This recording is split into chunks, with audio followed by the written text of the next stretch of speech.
In this episode, you will learn 5 lessons from working with over 250 salespeople in 2025. Welcome to Sales Process Made Easy, the show helping 7 to 8 figure industry, construction and trade, sales and business leaders finally end the stress of inconsistent sales by simplifying your sales systems so your team can close more deals and grow faster. I'm your host, Ben Wright, a leader who has been building businesses and sales teams just like you for the last 20 years. In this lesson, you will learn the key lessons that we have brought together from helping over 250 salespeople in the last 12 months, and some ways that you can take these lessons to help you create an even stronger sales result into 2026. There's no doubt we've worked with a lot of salespeople over the last 12 months. In the trade, industry and construction segments, we have worked with electricians, plumbers, landscape gardeners, building suppliers, mortgage brokers, heavy machinery and equipment, renewables businesses, painters. The list goes on and on of the types of businesses that we have worked with in this industry. Finance providers to the business industry in particular, materials handling industries, commercial tenants, commercial warehousing specialists, right? I could go on and on. I'm trying to create a flavour that we have had some serious volume of salespeople, sales leaders and business leaders that we've worked with across this period of time. What's come out really clearly, though, are some key lessons that we've needed to focus on with these teams again and again and again. And today we're going to be sharing those with you with a tip around each of those around how you can make the next 12 months more successful for you across any of these areas. I remember 2 years ago, I did a heavy research project. It was a global research project that we commissioned, and it was focused on what's keeping leaders and sales leaders up, right? What's keeping them up at night and causing them headaches. Number one was actually getting enough staff. Think back to that 2 or 3 years ago when it was just so difficult to get good people. Right now, that's eased somewhat, but certainly there are still challenges out in the market. Number 2 was all about how you get the best out of those staff. About making sure they're communicating effectively with customers, that they're working hard, that they're turning up in a hybrid working environment, and they're not simply being lazy at a sales level and emailing and texting, right, to try and get deals done. In fact, I sat with a customer of ours today and I was gobsmacked that he met with a supplier. This is a big, reasonable business, $40 million a year business, but certainly a big business for many privately owned enterprises, because when you get into that number, your profit levels are life-changing. But for him, he was dealing with a supplier who came to his meeting half an hour late, didn't have a notepad or pen, was very nonchalant or very relaxed and careless in terms of how he dealt with them as a customer, right? And when asked questions, didn't give great answers or constructive or proactive support to help them move forward. Now, this person in this business was infuriated when they spoke to me because they felt completely unappreciated and that their business wasn't important. And my response to the customer of mine was, don't work with this supplier anymore. Find someone else. Find someone who wants your business. Find someone who is eager and hungry to succeed. And unfortunately, I've seen this sense of apathy, this lack of engagement, right? And perhaps you've seen it too, right? In yourself, right? At times when you're overwhelmed, or in your sales team, and just how much it can turn you off wanting to work with that person or that business. And really, that's the number one lesson this year, because I've seen it too many times. And that is, sales just don't happen. If you run through what you do, you call the lead within a reasonable period of time, you quote them, right? And you expect that, okay, we'll hit an average close rate of 1 in 3 or 1 in 4 or 1 in 5, right? It simply doesn't just happen that way. I work with businesses this year whose close rates dropped down to 9%. Now, we were able to bump that back up to 16% in 4 weeks, right? Which was, it's a great result from where they were at. However, their close rate was very, very low. So lesson number 1 is it doesn't just happen. Right, and the answer here, the tip here, is to make sure you are constantly trying to focus on improving what you do, or at the very least, meeting customers where they're at. Right, it's one of the 5 points around creating value, which we'll get to. I don't want to spoil it. Right, but if you expect that sales are just going to happen and that's your mindset, right, I expect a challenging next 12 months. If you need something to cling on to now, we do speak a lot about 1% better. The forward coming episodes are going to work a lot around that. Keep listening and you'll start to build out perhaps a way of being or a way of approaching your business life, or even your life might help you. Number 2, lesson number 2 is to leverage strengths. So often I've seen businesses who have tried to do too much. They have simply tried to be everything to everyone. They've tried to have their salespeople do everything, have them bring in new leads. So hunting, have them closing leads, have them farming, and then managing key accounts moving forward. It's simply too much to expect from many salespeople or sales teams that they do everything at once. Right? The inverse of this is to be leveraging strengths. Know what your team are good at. Know what you're good at. Know what your business is good at. If you're in charge of leading the sales function in your business, really understand how you win deals, right? And the way that you can best engage with customers. If your strength's face-to-face, leverage it. If your strength is not emails, don't use them. I have a customer who it takes them a significant amount of time to create emails.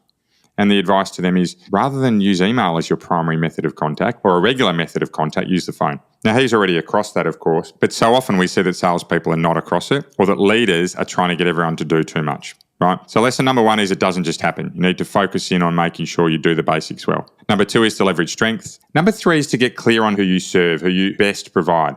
Think about a time when you've been closing deals more often than not, and whether or not you have a customer that you think matches really well with your business. In my business, I'm certainly capable of helping anything from C-suite leaders of up to my largest customer in recent times has been just under $5 billion in revenue through to small startups.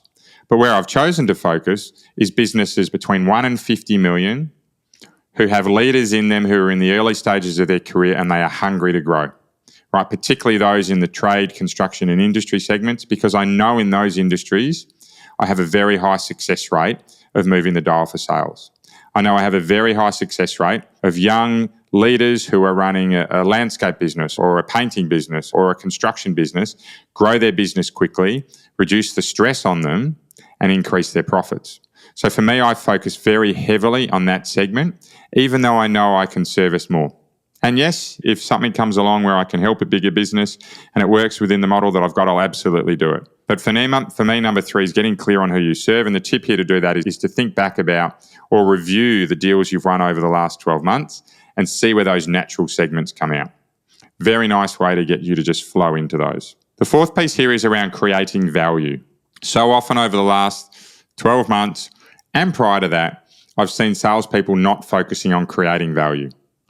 Now, that doesn't mean they're bad people or bad operators, but they've been really worried about presenting what they offer rather than how it might create value for customers. So just because you have a materials handling business that has the fastest charging unit in the country, that may not be important to your customers because they charge overnight and don't care. They're more interested in units with the longest battery life.